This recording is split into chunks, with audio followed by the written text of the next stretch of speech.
Hello hello, this is vlog number 56 ego is any में पढ़ रहे हैं हम लोग. चलो let's start. At a business meeting in January 1924, Howard Hughes Sr., the successful inventor and tool magnate, stood up, convulsed, and died from a sudden heart attack at the age of 54. एक business meeting चालू था. जनवरी 1924 का time था. Howard Hughes senior नाम का एक inventor थे और एक टूल मैग्नेट थे.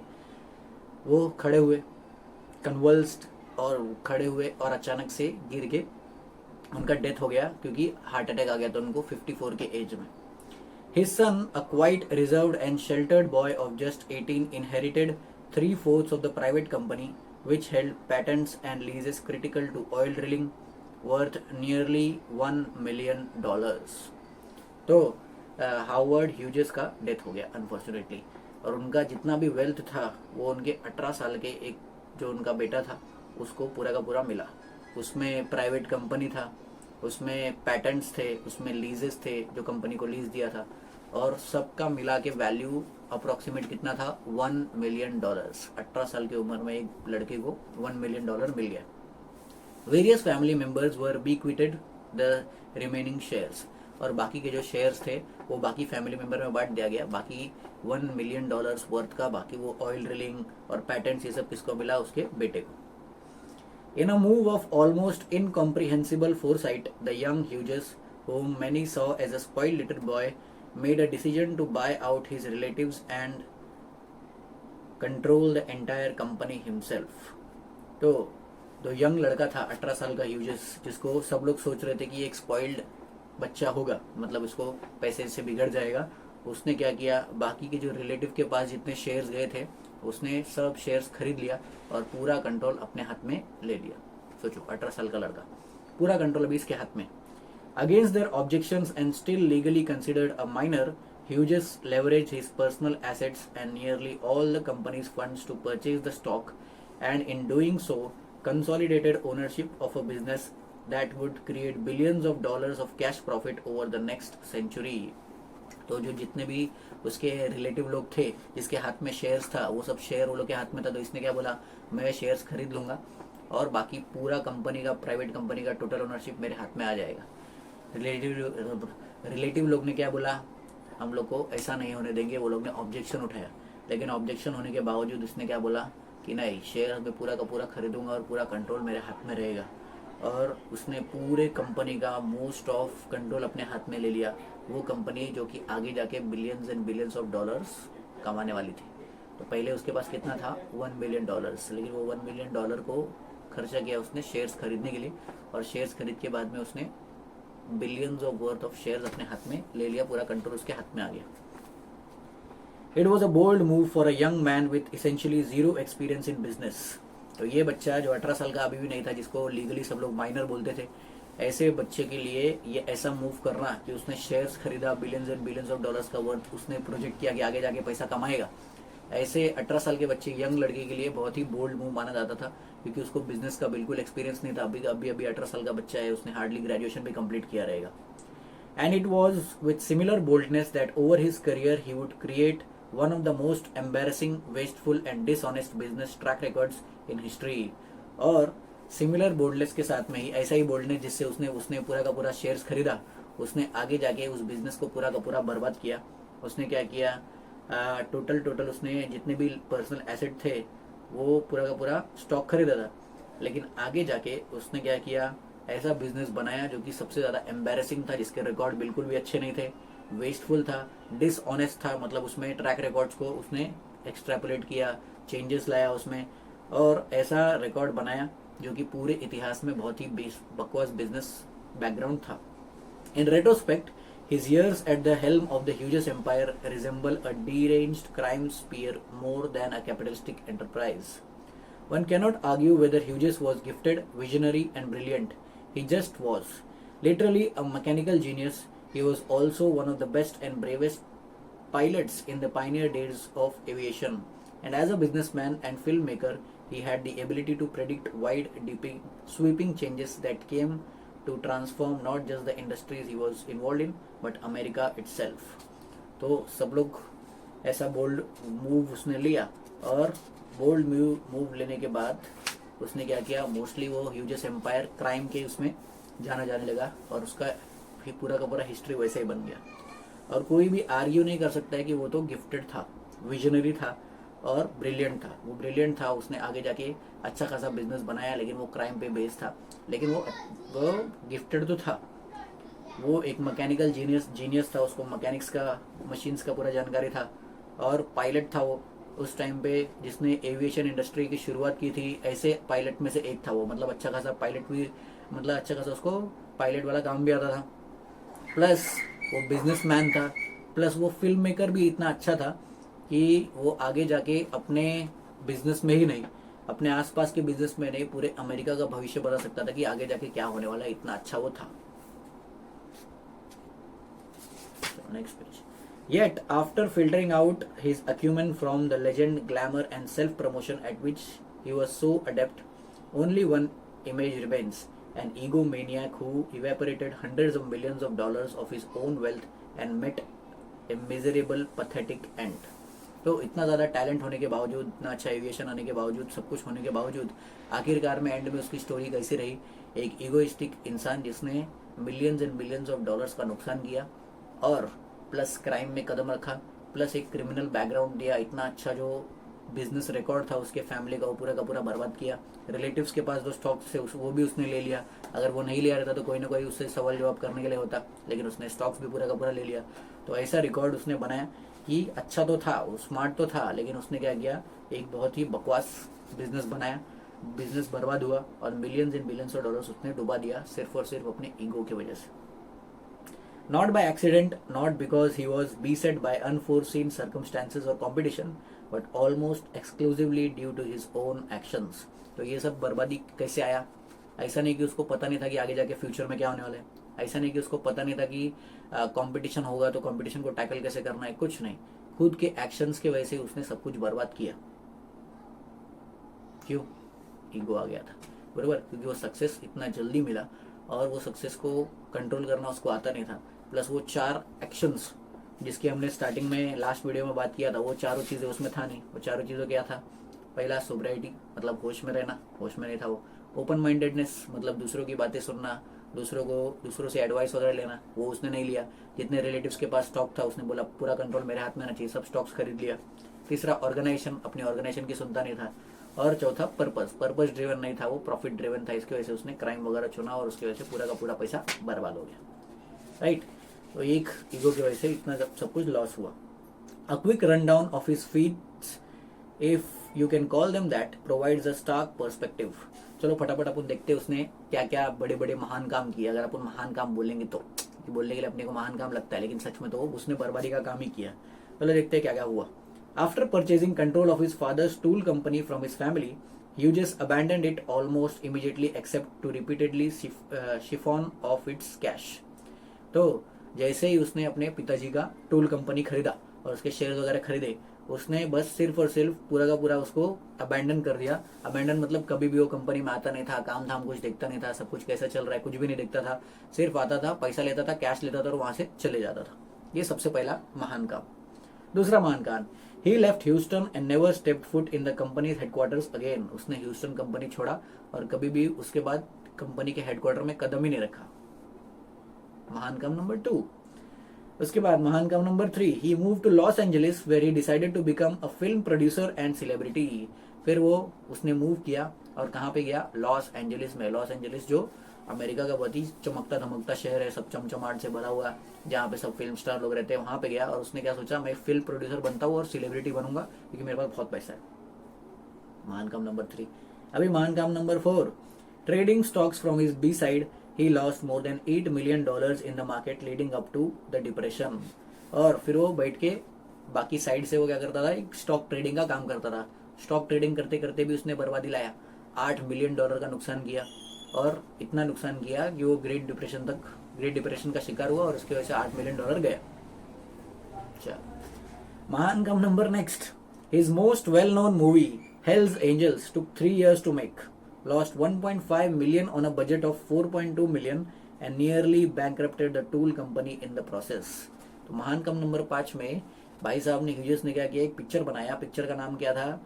हेल्स एंजल्स, जो उनका सबसे फेमस मूवी था, उसमें टोटल $4.2 मिलियन लगने वाला था, उसमें से $1.5 मिलियन का नुकसान हुआ। मतलब $4.2 मिलियन में मूवी बनाया और जब पैसा वापस आया, रिलीज करने के बाद पैसा वापस आया, तो उसमें लॉस दिखा। कितना लॉस हुआ? $1.5 मिलियन का लॉस। और इतना लॉस हुआ कि वो कंपनी जो था, वो कंपनी, टूल वाला कंपनी, मोस्टली बंद होने के कगार पे आ गया।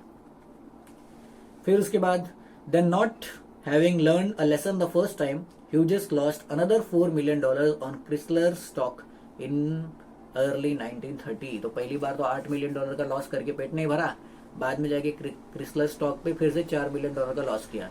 तो स्टॉक पे कितना लूज किया? Total $12 million. मूवी पे कितना लूज किया? $1.4 मिलियन। तो नियर बाय $10 मिलियन का तो लॉस कर लिया 1930 आते आते। तो इतना पैसा उड़ा दिया। अब तो ऐसा नहीं कि कुछ अच्छा ढंग का किया, सब पैसा लॉस में गया। He then put all this aside to enter the aviation business, creating a defense contractor called Hughes Aircraft Company. फिर उसने बोला छोड़ो, अभी अपन फिल्म वगैरह में नहीं जाएंगे, अभी अपन दूसरा काम करेंगे, स्टॉक वाला भी काम नहीं करूंगा, फिल्म वाला भी काम नहीं करूंगा, अपन दूसरा काम करेंगे, अपन एविएशन बिजनेस में घुसेंगे। एविएशन मतलब एयरक्राफ्ट वाला बिजनेस। तो उसने क्या बोला कि मैं एक नया कंपनी खोलूंगा जिसका नाम होगा ह्यूजेस एयरक्राफ्ट कंपनी। तो उसने क्या बोला, मैं अपना अब अभी डिफेंस कॉन्ट्रैक्टर बनूंगा, डिफेंस के जो एविएशन के लिए हेलीकॉप्टर और ये सब लगते हैं, अपन वो बनाएंगे। Despite some astounding personal achievements as an investor, Hughes company was a failure. तो पर्सनल इन्वेस्टमेंट जो थोड़ा बहुत था उसका, वो थोड़ा चल गया, बाकी का पूरा इन्वेस्टमेंट क्या हो गया? फिर से फेल हो गया। His two contracts during World War II worth $40 million were massive failures at the expense of the American taxpayer and himself. तो उसने अमेरिकन टैक्स पेयर्स का पैसा लिया, लोन लिया $40 मिलियन का, और फिर वर्ल्ड वॉर 2 में डिफेंस इक्विपमेंट सप्लाई किया, लेकिन वो भी पूरा का पूरा फेल हो गया। ये भी फेल हो गया। और ये पैसा ऐसा नहीं था कि उसका खुद का पैसा था, $40 मिलियन उसने टैक्स पेयर्स का पैसा लिया था, लोन, और खुद का भी पैसा गया, टैक्स पेयर्स का भी पैसा गया। बर्बादी ही बर्बादी। द मोस्ट नोटेबल, अभी तो सबसे बड़ा कारनामा बाकी है मालिक का।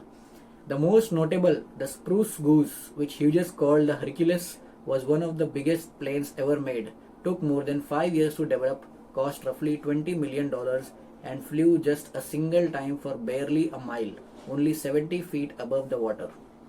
तो सबसे बड़ा प्रोजेक्ट जो इनका था, $20 मिलियन का एक इन्होंने प्लेन बनाया। प्लेन का नाम रखा हरक्यूलिस। और जब प्लेन 2 साल में, कितने साल में बन के तैयार हुआ? 5 साल से ज़्यादा लगा उसको तैयार करने के लिए। 5 साल बाद बन के तैयार हुआ, $20 मिलियन लगा उसमें।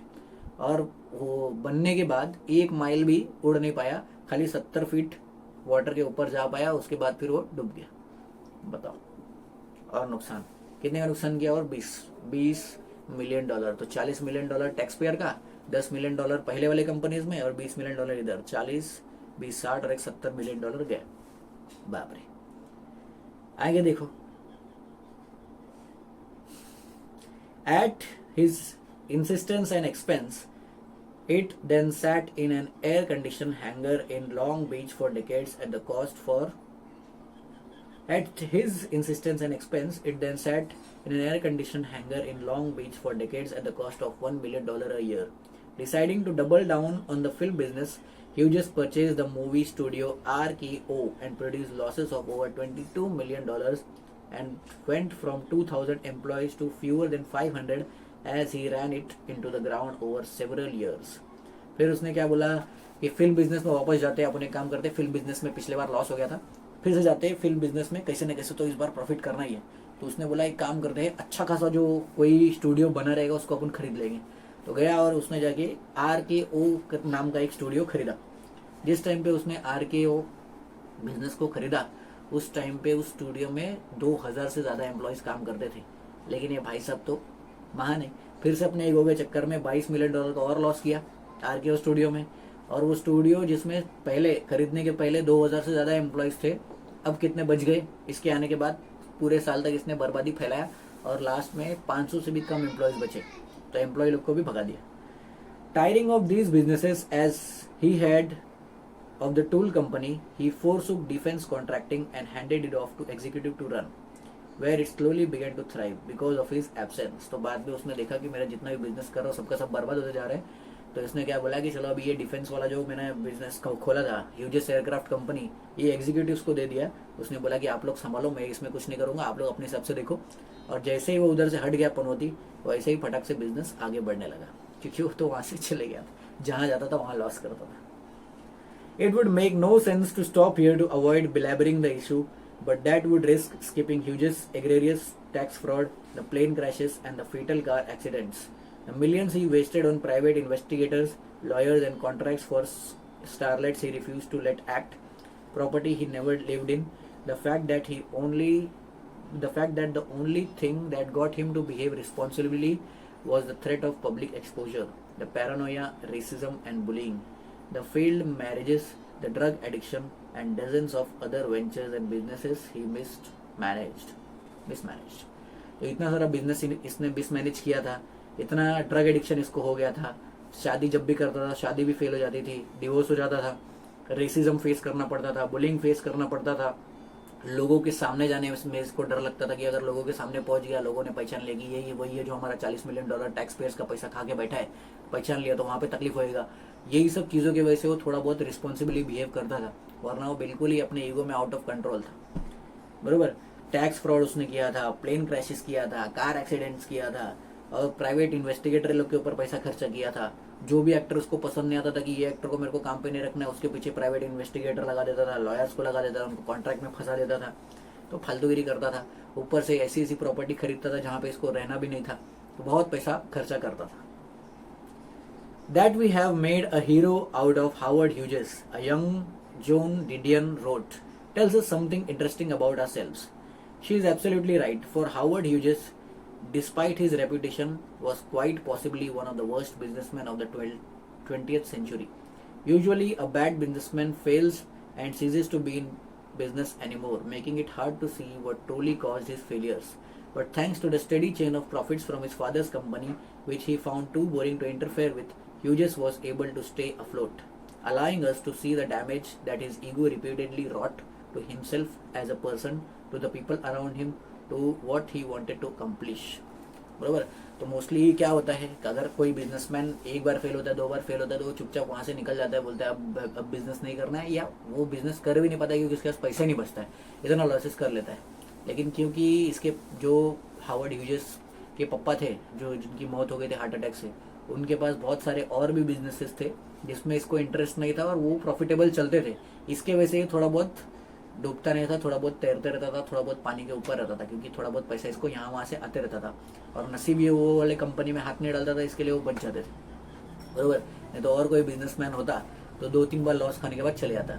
इसके लिए अपने पास इतनी सारी कहानी है इसकी, तभी हम लोग स्टडी कर पा रहे हैं, तो वो भी नहीं हो पाता।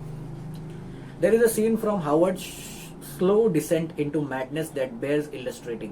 His biographers have him sitting naked in his favorite white chair, unwashed, unkempt, working around the clock to battle lawyers, investigations, investors, in an attempt to save his empire and to hide his shameful secrets. तो एक scene है Howard का slow decent, कि Howard किस तरह से बर्बाद हुआ, उसके बारे में हम लोग देख सकते हैं उसके इलस्ट्रेटिंग से।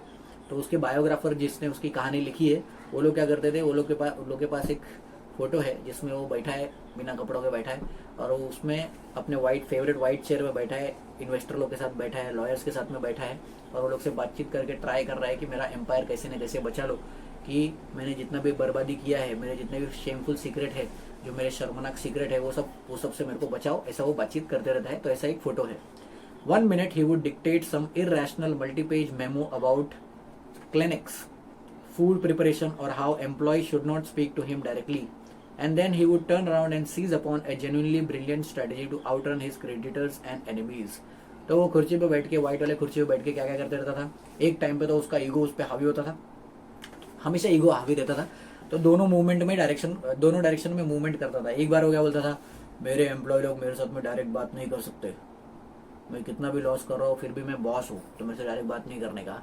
उसके बाद दूसरे मूवमेंट पे वो बैठता था, लॉयर के साथ में बोलता था, देखो अपने जितने भी दुश्मन है और जितने भी क्रेडिटर है, मतलब जिससे अपन ने उधारी लिया है, वो लोग से बचने का एक रास्ता मेरे को मिल गया है। तो ये दोनों चीज़ों में फ्लोट करता था। पहला तो उसको रिस्पेक्ट चाहिए रहता था, और दूसरा जितना भी उसने रायता फैलाया है, जितना भी कचरा किया है, उससे बचने का वो तरीका सोचता रहता था। यही बैठ के उसका दिन भर का टाइम पास था। It was as if they observed his mind and business were split in 2 parts. It was as if they wrote, IBM had deliberately established a pair of subsidiaries, one to produce computers and profit, another to manufacture excels and losses. If someone was looking for flesh and blood metaphor for ego and destruction, it would be hard to do better than this image of a man working furiously with one hand toward a goal and with other working equally hard to undermine it. तो वो लोग इस तरह से observe करते थे और बताते थे कि इसका जो टोटल माइंड है वो IBM की तरह चलता था. IBM क्या करता था, डेलिबरेटली वो क्या करता था, अलग अलग तरीके से सब्सिडरी कंपनी शुरू करता था. सब्सिडरी मतलब उसके सपोर्ट में कंपनीज को शुरू करता था. और वो कंपनी लोग क्या करते थे, एक कंपनी होता था जो कंप्यूटर बनाएगा और प्रॉफिट कमाएगा. IBM कंपनी आपको पता रहेगा पुराने ज़माने में बहुत फेमस कंप्यूटर कंपनी थी. और दूसरा कंपनी जो रहता था जो एडसेल्स और लॉसेस को छुपाने के लिए वो सब रहता था कि ये कंपनी देखो लॉस में जा रही है, उससे क्या होता था, टैक्स बेनिफिट मिलेगा और ये सब मिलेगा, इसके लिए लोग बनाते थे. और कोई भी अगर ईगो और डिस्ट्रक्शन के लिए एक मेटाफोर उसको चाहिए तो उसको सामने ये मिल जाएगा. क्योंकि यहाँ पे ये इमेज जो है मैन का, हार्वर्ड का जो इमेज है, हार्वर्ड भी ऐसे ही करता था. एक साइड से वो प्रॉफिट की बात करता था, मेरे एम्प्लॉय लोग मेरे से बात करें तो अच्छे से करें क्योंकि मेरे पास पैसा है, अभी भी मेरे पिताजी के बहुत सारे बिजनेस है जो चल रहे हैं, वो बात करता था. और दूसरी तरफ क्या करता था, अभी तक जितना लॉस हुआ उसको कवर कैसे करने का वही पूरा करे. वो दोनों चीज़ें इसको दिखती थी. वही इमेज इसके इलस्ट्रेटर लोग और इसके बायोग्राफर लोग भी अब इसकी कहानियों में दिखाते हैं. Howard Hughes like all of us was not completely crazy और कम्प्लीटली सेम. हमारी तरह ही हावर्ड ह्यूजेस भी था. ऐसा नहीं कि वो बहुत पागल था, वो पूरी तरह से पागल भी नहीं था, पूरी तरह से होश में भी नहीं था. जैसे हम लोग रहते हैं कि हम लोग भी किसी न किसी चीज़ के पीछे पागल रहते हैं और थोड़ा बहुत होश में रहते हैं कि हम लोग कुछ ना कुछ तो गलत कर रहे हैं. तो वही दोनों साइड हमारे पास भी रहता है. एक साइड से हम लोग देखते रहते हैं कि सब कुछ सही चल रहा है, सही चलना चाहिए, और दूसरे साइड से हम लोग क्या करते हैं, जो भी लॉसेस हुआ उसको कवर करने की कोशिश करते हैं. तो ऐसा नहीं कि हावर्ड ह्यूजेस ने इतने सारे लॉसेस किए तो वो पागल है. इसका कहानी बोल के बुक में अपने को हमारा खुद का रिफ्लेक्शन दिखाया जा रहा है. मेन फोकस अपना उस पर रहना चाहिए. चल आगे देखते हैं क्या हुआ स्टोरी में. His ego, fueled and exacerbated by physical injuries, mostly from plane and car crashes for which he was at fault, and various addictions, led him into a darkness that we can scarcely comprehend. अभी Howard Hughes के ego की वजह से उसको इतना ज़्यादा injury झेलना पड़ा, फिजिकल इंजरी, या बॉडी के ऊपर उसको इतना ज़्यादा दर्द झेलना पड़ा. मोस्टली वो दर्द किसके ऊपर से आता था, प्लेन क्रैश कर दिया, खुद ही उसकी गलती रहती थी, उसकी वजह से प्लेन क्रैश होता था, या कार एक्सीडेंट्स होते थे उसके खुद की गलती की वजह से. बहुत सारे एडिक्शंस उसको थे, बहुत सारा नशा करता था, इसके वजह से उसके बॉडी के ऊपर तकलीफ हुआ, उसको झेलना पड़ा. और इस वजह से वो ऐसे अंधेरे में चले गया, ऐसे डार्कनेस में चले गया जिसकी अपन कल्पना भी नहीं कर सकते. सोचो एक आदमी ने इतनी सारी कंपनी में लॉस सहा, सोचो एक आदमी ने इतना सारा तकलीफ झेला है. अगर उसके बारे में अपन सोचने के लिए बैठेंगे कि इतना सब कुछ हुआ था, कार एक्सीडेंट हो गया, प्लेन क्रैश हो गया, तो हम लोग बस सोच भी नहीं सकते अपन इतना ज़्यादा उसको तकलीफ हुआ था बॉडी के लेवल पे. तो माइंड के लेवल पे तो सोचिए मत कितना तकलीफ हुआ रहेगा. प्लस उसका मैरिज सब टूट गया था. तो आगे देखते हैं. There were brief moments of lucidity when the sharp mind of Hughes broke through, times when he made some of his best moves, but as he progress through life these moment became increasingly rare. कभी कभी ऐसा लगता था कि Howard Hughes जो है बहुत ही शातिर दिमाग है, क्योंकि कभी कभी उसके ऐसे मूव, कभी कभी कुछ ऐसे दाव पेच खेल देता था जिसमें वो बहुत ही स्मार्ट दिखता था. जैसे शुरुआत में उसने जब वो अपने रिलेटिव्स के साथ में बोला कि पूरा कंट्रोल मेरे हाथ में, सब शेयर्स ले लिया, अगर वो शेयर्स लेके होल्ड करके उसी टाइम एग्जीक्यूटिव्स को दे देता तो क्या करते वो लोग, पैसा कमाते और उसके पास बहुत सारा प्रॉफिट आता.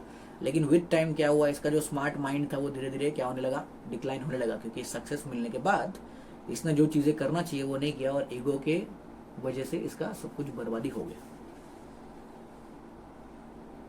Eventually, ego killed Howard Hughes as much as the mania and trauma did, if they were ever separate to begin with.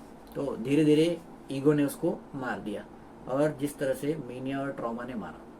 Mania और ट्रॉमा मतलब जितना भी तकलीफ की वजह से वो मरा, लेकिन मेन टू मेन किसके वजह से मरा, उसके ईगो के वजह से. You can only see this if you want to see it.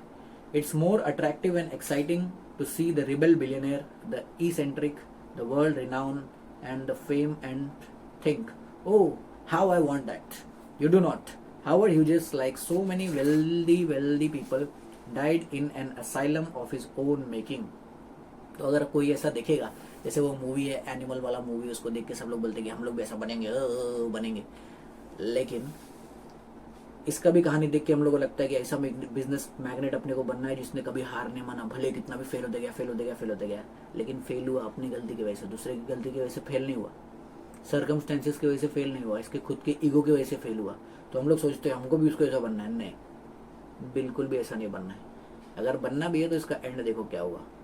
Harvard Hughes ने खुद का जो असाइलम बनाया था, इसने खुद ही एक असाइलम बनाया था दूसरों को सुधारने के लिए कि मेंटल हेल्थ सुधर जाए, ये खुद जाके उसी असाइलम में मर गया। ऐसा मौत चाहिए आपको? ऐसा मौत चाहिए मेरे को? सोचो। तो जिस अगर हम लोग सोचते कि अरे वाह क्या पर्सनालिटी था, बर्बाद हो गया, इतना सब फेल होने के बाद भी कुछ नहीं किया, तो एंड क्या मिला उसको? खुद के असाइलम में जाके मर गया, क्योंकि इतना ट्रॉमा में और इतने तकलीफ में वो था। अरे बाप रे। He felt little joy. He enjoyed almost nothing of what he had. Most importantly, he wasted so much talent, so much bravery and so much energy. Mostly उसने क्या किया, जो भी उसके पास था सब कुछ वेस्ट ही किया। जो भी उसके पास था कुछ भी एंजॉय नहीं कर पाया, ना उसकी प्रॉपर्टी को एंजॉय कर पाया, जितनी प्रॉपर्टी उसके पास थी, जितना पैसा था उसको एंजॉय नहीं कर पाया, बिजनेसेस को एंजॉय नहीं कर पाया, डिसीजन मेकिंग कैपेसिटी को, पावर को एंजॉय नहीं कर पाया। आखिरकार पे उसने सब कुछ वेस्ट किया। पहली बात तो टैलेंट वेस्ट किया, इतना अच्छा पायलट था, सब कुछ सोचने आता था, सब कुछ करने आता था, लेकिन वो वेस्ट किया। पैसा था वो वेस्ट किया, और सबसे ज़्यादा उसने एनर्जी को अपने वेस्ट किया। जितना एनर्जी वो यूटिलाइज कर सकता था लोगों की भलाई करने के लिए, लोगों की सर्विस में, और जितना उसके अंदर ब्रेवरी था, ऐसा नहीं कि वो कावर्ड था, डरपोक था, दम तो था उसमें, लेकिन वो दम को उसने सही जगह पे लगाया क्या? नहीं। और वो सब किसकी वजह से हुआ? ईगो की वजह से। Without virtue and training, Aristotle observed, ऐसा बोलते हैं, it is hard to bear the results of good fortune suitably. We can learn from Hughes because he was so publicly and visibly unable to bear his birthright properly. His endless taste for the spotlight, no matter how unflattering, gives us an opportunity to see our own tendencies, our own struggles with success and luck, refracted back through this tumultuous life. His enormous ego and its destructive path through Hollywood, through the defense industry, through Wall Street, through the aviation industry, give us a look inside someone who was repeatedly felled by impulses we all have. Of course, he is far from the only person in history to follow such an arc. Will you follow his trajectory? तो Aristotle ने बोला था, Aristotle महान philosopher, उन्होंने बोला था कि अच्छे फॉर्च्यून के रिजल्ट्स जो है उसको बेयर करना बहुत ही हार्ड है। जैसे बोलते हैं ना हम लोग पेड़ लगाते तो अपने को फल मिलता नहीं, सेम चीज़ ऐसा है कि अच्छा फॉर्च्यून हमको मिला तो बहुत मुश्किल है कि हम लोग उसको संभाल पाए, क्योंकि वो ईगो हमारे ऊपर हावी होकर सब कुछ बर्बाद करने के लिए हमेशा रेडी होता है। हम लोग ह्यूजेस से सीख सकते हैं, क्योंकि हम लोग को देखने को मिलता है कि उन्होंने क्या किया, जो भी उसको जन्म से ही मिला था उसने उसको यूटिलाइज किया ही नहीं। जितना भी उसका लॉसेस हुआ वो क्यों हुआ? क्योंकि उसका टेस्ट था स्पॉटलाइट के लिए, उसको चाहिए था स्पॉटलाइट, मैं दिखना चाहिए, मैं सबसे अमीर होना चाहिए, मेरे पास बहुत पैसा होना चाहिए, एम्प्लॉयज़ मेरे से डायरेक्ट बात नहीं करनी चाहिए, तो ये सब उसके पास था। और प्लस हम लोग को देखने को मिलता है कि हम लोग को भी जब सक्सेस मिलता है, या हम लोग भी कभी कभी अचानक से लकी बन जाते हैं और हमारे पास कुछ आता है, तो हम लोग किस तरह से तकलीफ झेल सकते हैं, ये सब हमको देखने को मिलता है। तो पूरा का पूरा उसके लाइफ को, हार्वर्ड ह्यूजेस के लाइफ को देखो कि पहले तो अचानक से सक्सेस मिला, चलो मेहनत करके भी सक्सेस मिला होगा तो भी सक्सेस मिला, और फिर धीरे धीरे वो क्या हुआ, ट्यूमल्टस लाइफ गया, मतलब क्या, वो बर्बादी की तरफ नीचे जाते गया। भले आप उसका कोई भी पूरा का पूरा तरीका देखो, चाहे हॉलीवुड देखो, हॉलीवुड गया वहाँ पे फेल हो गया, डिफेंस इंडस्ट्री में गया उधर पे फेल हो गया, वॉल स्ट्रीट में गया उधर पे भी फेल हो गया, एविएशन इंडस्ट्री में गया वहाँ पे भी फेल हो गया।